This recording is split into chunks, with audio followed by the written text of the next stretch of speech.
Hello everyone, आपका स्वागत है आपके अपने यूट्यूब चैनल ज्ञानवी जेएमडी में। अभी हम लोग कर रहे हैं कक्षा 6 की एनसीईआरटी की बुक, और आज का जो विषय है वो है गुणन भुजाएं बनाना। तो आज हम लोग इस टॉपिक पे बात करेंगे, तो आप लोग वीडियो में अंत तक बने रहें ताकि ये टॉपिक आपको अच्छी तरह से समझ में आ जाए। 2.7 घूर्णन भुजाएं बनाना। तो आइए आज हम लोग घूर्णन भुजाएं बनाना सीखें। तो आइए कागज के 2 पाइप, स्ट्रॉ और एक क्लिप का उपयोग करते हुए निम्नलिखित चरणों से घूर्णन भुजाएं बनाएं।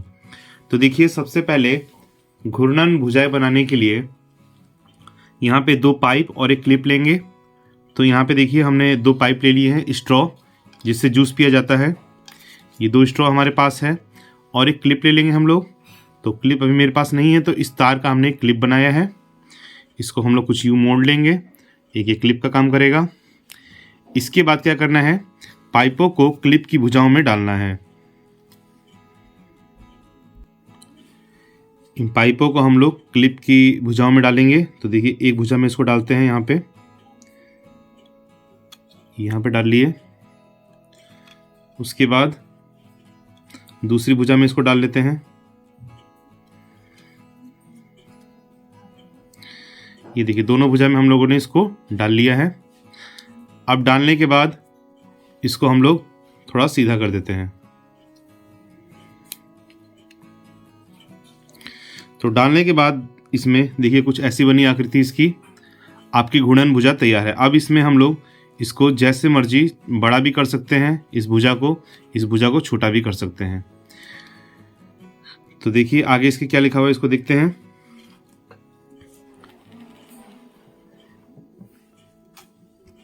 लिखा है, क्लिप की भुजाओं के बीच विभिन्न कोणों की कई घूर्णन भुजाएं बनाइए।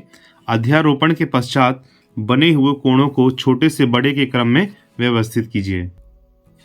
तो देखिए, ये जो हमारी घूर्णन भुजा है, इसको हम लोग छोटा भी कर सकते हैं, और यहाँ पे इसको हम लोग कुछ बड़ा भी कर सकते हैं, जिससे हमारे जितने भी कोण, छोटे कोण हो चाहे बड़े कोण हो, इससे बनते जाएंगे। कोण के बारे में हम लोग आगे पढ़ेंगे, लेकिन ये कोणों की घूर्णन भुजा हमारी तैयार हो गई है। तो देखिए, लिखा है कि एक चाप झिर्री से गुजरते हुए कुछ घूर्णन भुजाएं इकट्ठी कीजिए जिनके कोण भिन्न हो। कार्यकलाप के दौरान घूर्णन भुजा की किसी भी भुजा को न घुमाएं। यहाँ पे है, नीचे दी गई घूर्णन भुजाओं में से किसी एक को गत्ते पर ट्रेस कीजिए।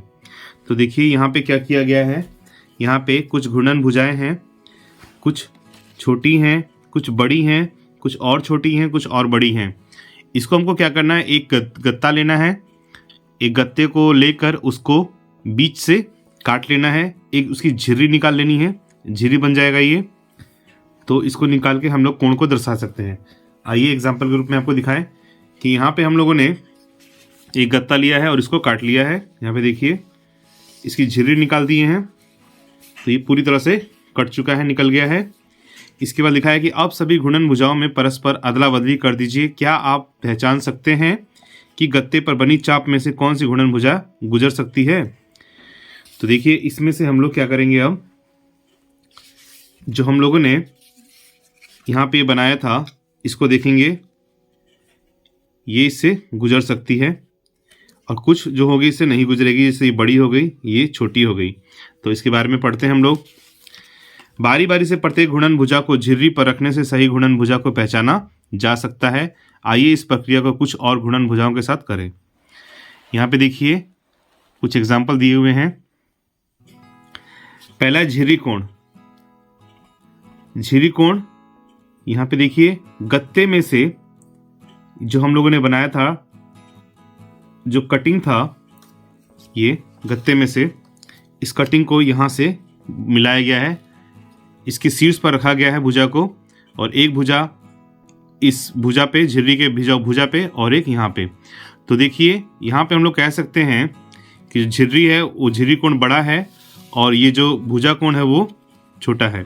ये कोण से बड़ा है, और भुजाएं और झिर्री से नहीं गुजर सकती हैं, ये इससे नहीं गुजर सकती हैं। दूसरी में झिर्री कोण भुजा कोण से छोटा है। यहाँ पे देखिए, दूसरे में क्या करना है हमको, दूसरे चित्र में के माध्यम से यहाँ पे देखिए, ये भुजा हमारी बड़ी हो जा रही है, जबकि जो झिर्री कोण है वो छोटा है, और ये जो भुजा कोण है ये बड़ा है। और तीसरे एग्जाम्पल में झिर्री कोण भुजा कोण के समान है, और भुजाएं झिर्री से गुजर रही हैं। तो जब इसको हम लोग यहाँ पे बराबर में ला देंगे तो देखिए ये बराबर हो गई है, झिर्री कोण और भुजा कोण दोनों बराबर हैं। तो इसके माध्यम से हम लोग कई सारे कोण बना के दिखा सकते हैं कि कौन से कोण छोटे हैं और कौन से कोण बड़े हैं। अब है कि घूर्णन भुजा का केवल वह युग्म झिर्री से गुजरता है जो झिर्री कोण के समान होता है। तो यहाँ पे हम लोगों ने देख लिया कि जो झिर्री कोण के समान है वो उससे गुजरेगा। ध्यान दीजिए कि झिर्री से गुजरने की संभावना केवल घूर्णन भुजाओं के बीच बने कोण पर निर्भर करती है, उनकी लंबाई पर नहीं। यानी कितने लंबे हैं इससे कोई अंतर नहीं पड़ने वाला है, ये इनके भुजाओं के बीच बने कोण पर निर्भर करता है कि कितना डिग्री का कोण बना रही है, छोटा कोण बना रही है या बड़ा कोण बना रही है। आइए इसको आगे हम लोग देखते हैं, समझते हैं। तो यहाँ पे देखिए कुछ चुनौतियां भी हैं कि चुनौती क्या है कि इस कोण को घटाना, कोण को काट कर और कोण को काट कर इसको घटा सकते हैं कि नहीं। तो देखिए यहाँ पे हमारे पास जो हम लोगों ने कोण बनाया था स्ट्रॉ के माध्यम से वो यहाँ पे हमारे पास है। अब लिखा है कि क्या इस कोण को हम लोग घटा सकते हैं काट कर। तो देखिए आइए उसको भी ट्राई कर लेते हैं। देखिए ये दो है हमारे पास और इसके बाद हमारे पास कैंची है। ये कोण इतना बन रहा है, हम कैंची के माध्यम से इसको बराबर बराबर काट देते हैं और फिर देखते हैं कि क्या कोण छोटा हुआ या कोण वैसा का वैसा ही है। तो एक कट यहाँ लगा लेते हैं और एक कट यहाँ लगा लेते हैं, ये लगा लिए। तो देखिए कटने के बाद भी ये जो हमारा कोण है वो सेम का सेम ही रह गया है, यानी इससे इस पर कोई भी प्रभाव नहीं पड़ता है। इसको कटने पर भी इसमें कोई प्रभाव नहीं पड़ता है। भुजा को कितना भी काट दिया जाए कोण हमेशा बराबर ही रहता है। वैसा ही इसमें भी दिखाया गया है कि चित्र में दिखाया गया है कि चुनौती इस कोण को घटाना है। यहाँ पे देखिए काट के दिखाया गया है, लेकिन कोण अभी भी पहले जैसा ही है, कोण है वैसा ही, बेशक इसकी भुजा जो है, भुजा की लंबाई जो है वो घट चुकी है। 2.8 विशेष प्रकार के कोण। आइए विद्या की पुस्तक को पुनः देखते हैं। यहाँ पे देखिए विद्या है, इसने एक पुस्तक ली है, उसे विभिन्न स्थितियों में पुस्तक का कवर खोलते हुए देखिए। यहाँ पे देखिए पुस्तक को खोल रही है और यहाँ पे पुस्तक को रखी हुई है अभी। जब उसे हाथ में पकड़कर पुस्तक में लिखना होता है तो वह पूरा आवरण पलट देती है। यदि उसे पुस्तक को मेज पर रख कर खोलना होता है तो वह आधा घुमाव देती है, जो कि सरल रेखा पर स्थित है। इस स्थिति में भुजाओं के बीच बने कोण का अवलोकन कीजिए। ऐसे कोण को सरल कोण या स्ट्रेट एंगल कहते हैं। यहाँ पे देखिए, यहाँ पे विद्या ने बुक को हाथ में लिया हुआ है, पुस्तक को हाथ में पकड़ा हुआ है। तो यहाँ पे इसके हाथ में जो पुस्तक है उसमें कोण बन रहा है। यहाँ पे कोण बन रहा है, इसका शीर्ष यहाँ पे होगा और ये कोण जो है यहाँ पे बनेगा, ये पूरा कोण बन जाएगा। इसके बाद दूसरे में क्या है कि इसने पुस्तक को खोल दिया है। खोलने के बाद यहाँ पे देखिए, यहाँ पे इन दोनों के बीच में यहाँ पर एक कोण बन रहा है, इसका शीर्ष यहीं पे हो जाएगा। एक कोण बनेगा जो कि एकदम सीधी लाइन में है, स्ट्रेट एंगल में है, माफ कीजिएगा, एकदम स्ट्रेट है, स्ट्रेट लाइन में है। और यहाँ पे जो एंगल बन रहा है, जो कोण बन रहा है, उसको सरल कोण कहेंगे, जो कि 180 डिग्री का होता है। जो सरल कोण है वो 180 डिग्री का होगा। यहाँ पे देखिए एग्जाम्पल में दिखाया हुआ है ए और बी। ए बी एक रेखा है और जिस पर ओ बिंदु पर एक कोण बन रहा है, जिसको हम लोग सरल कोण कहते हैं, जिसको इंग्लिश में स्ट्रेट एंगल भी कहते हैं। एक सरल कोण एओबी लीजिए, अवलोकन कीजिए कि कोई भी किरण ओसी उस कोण को दो कोणों एओसी और कोण सीओबी विभाजित करती है। तो आइए इसको आगे हम लोग करें। यहाँ पे देखिए, यहाँ पे जो सरल कोण बन रहा था, इसको ऐसे दिखाया गया है कि यहाँ पे एक कोण बन रहा है। इसको अगर हम लोग अलग अलग कर देते हैं तो कुछ ये इस प्रकार रहेगा। कोण ए ओ सी बन जाएगा, एक ये ए ओ सी अलग हो गया, और दूसरा कोण जो बनेगा कोण सी ओ बी बनेगा, ये हो गया अलग। तो हमको इसमें देखना है कि क्या दोनों कोणों का आकार समान है। तो यहाँ पे देखिए जो कोण ए ओ सी बन रहा है, ये कोण जो है वो बड़ा है, जबकि कोण सी ओ बी जो है कोण वो छोटा है। इसमें भी दिखाया गया है कोण ए ओ सी बड़ा है और कोण सी ओ बी छोटा है। तो ये हमेशा समान नहीं रह सकते। लेकिन अगर इस पे एक सीधी रेखा आती, समकोण इस पे होता, सीधी रेखा आती, तो ये बराबर बराबर भागों में बढ़ जाता, यानी 90-90 डिग्री में ये बढ़ जाता। आगे देखते हैं। आइए इस समस्या को कागज के टुकड़े का प्रयोग कर हल करने की कोशिश करें। तो यहाँ पे देखिए लिखा है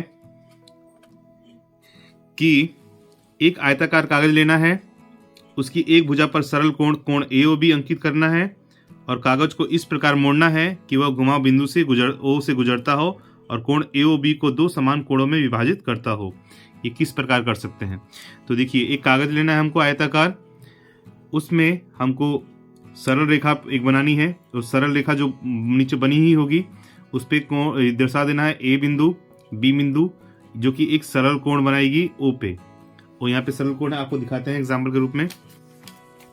यहाँ पे देखिए ये एक आयताकार कागज हमने ले लिया। अब इसको हमको क्या करना है, इस पे दिखा देना है कोण, ये A बिंदु है और ये B बिंदु है। अब इसको हम लोग बराबर मोड़ देते हैं। इसको हम लोगों ने बराबर मोड़ दिया, दो बराबर भागों में इसको बांट दिए हैं, जो कि दूसरे चित्र में हम लोग देख सकते हैं। तो जब जहां पे ये मुड़ रही है, यहाँ पे मुड़ रही है, तो इसको हम लोग O नाम दे देंगे। O नाम दे दिए इसको।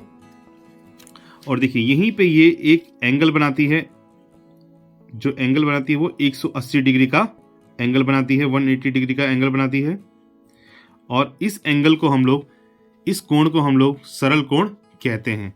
यही हमारा सरल कोण है। जब इसको हम लोग खोलेंगे तो कुछ ऐसा दिखेगा जैसे यहाँ पे दिखाया गया है। इसको हम लोग मिला भी लेते हैं। सरल कोण इसलिए इसको कहेंगे क्योंकि ये इस पे आके बन रहा है। और सरल कोण को हम लोग दो बराबर भागों में बांट देंगे, जो कि हम लोगों ने पेज को मोड़ा था। तो दो बराबर भागों में बांटने के लिए एक लाइन इस पे खींचा जाएगा। तब देखिए जो 180 डिग्री का कोण था वो दो बराबर भागों में बट गया। एक ये कोण बन गया और एक ये कोण बन गया। तो ये एक समकोण बना रहा है और समकोण का जो मान होता है वो 90 डिग्री होता है। ये भी 90 डिग्री हो जाएगा। 90 90 हुआ 180 डिग्री। तो टोटल 180 डिग्री का था सरल कोण, जो कि एक समकोण डालने पर 90 90 डिग्री का समकोण बन गया है। तो देखिए कुछ ऐसे ही यहाँ पे दर्शाया गया है। कागज को मोड़ने के बाद इस पे एक स्ट्रेट लाइन खींची गई है, जो कि 90 90 डिग्री का कोण बना रही है। ये 90 डिग्री का समकोण हो गया, ये भी 90 डिग्री का समकोण हो गया। और जब AOB को लेंगे तो ये एक, A से B को लेंगे तो ये एक सरल कोण बनाएगी O बिंदु पर 180 डिग्री का।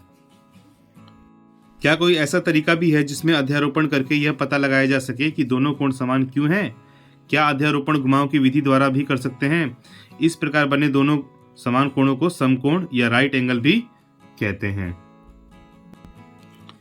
तो सरल कोण को पहले हम लोग समझ लेते हैं, उसके बाद समकोण को समझेंगे। तो यहाँ पे देखिए सरल कोण, जिसको हम लोग ऋजु कोण भी कहते हैं, जिसे इंग्लिश में स्ट्रेट एंगल भी कहा जाता है। जिस कोण की माप 180 डिग्री हो और इसमें कोण बनने वाली दोनों किरणें एक सरल रेखा बनाती है, वे सरल कोण या ऋजु कोण कहलाती हैं। यहाँ पे देखिए एक सरल रेखा है और इस पे एक कोण बन रहा है जो कि 180 डिग्री का है। इसी को हम लोग सरल कोण या ऋजु कोण कहते हैं। तो इसको हम लोग समझ गए हैं। अब समझते हैं समकोण। समकोण यानी राइट एंगल। जिस कोण की माप 90 डिग्री तथा कोण बनाने वाली किरणें एक दूसरे पर लंबवत है। यहाँ पे देखिए ये एक जो किरणें हैं, ये किरण हो गई BO और किरण हो गई OA। ये एक दूसरे पर लंबवत हो रही है यहाँ पे O बिंदु पर, जिससे कि एक एंगल बन रहा है, एक कोण बन रहा है। और जो कोण बन रहा है उसका जो माप होगा वो 90 डिग्री का होगा। और जो भी 90 डिग्री का कोण होता है वो एक समकोण होता है, राइट एंगल होता है। और एक सरल कोण में, जो हम लोगों ने ऊपर जाना, एक सरल कोण में दो समकोण होते हैं। क्योंकि यहाँ पे जब हम लोग थोड़ा सा ऊपर आए तो देखेंगे कि जो सरल कोण था 180 डिग्री का है, इस पे एक लंबवत एक एंगल बनाया जाए, एक लाइन बनाई जाए, एक किरण और डाली जाए, तो ये दो पार्ट में डिवाइड हो जाता है।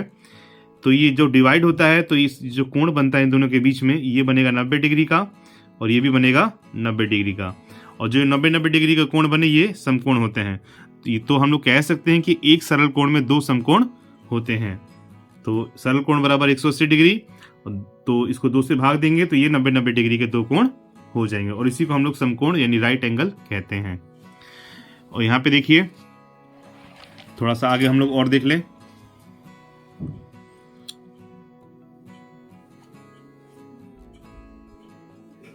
तो तो यहाँ पे हम लोग देखते हैं कि एक जो सरल कोण होता है उसका मान जो है 180 डिग्री होता है, क्योंकि वो पूर्ण घुमाव नहीं होता है, पूर्ण घुमाव का आधा होता है, यानी आधा घुमाव होता है वो। अगर इसको हम लोग पूरा घुमा देंगे, पूर्ण घुमाव कर देंगे, तो ये 360 डिग्री का इसमें एंगल बनेगा, जो कि आधा बना तो ये 180 डिग्री का हो गया।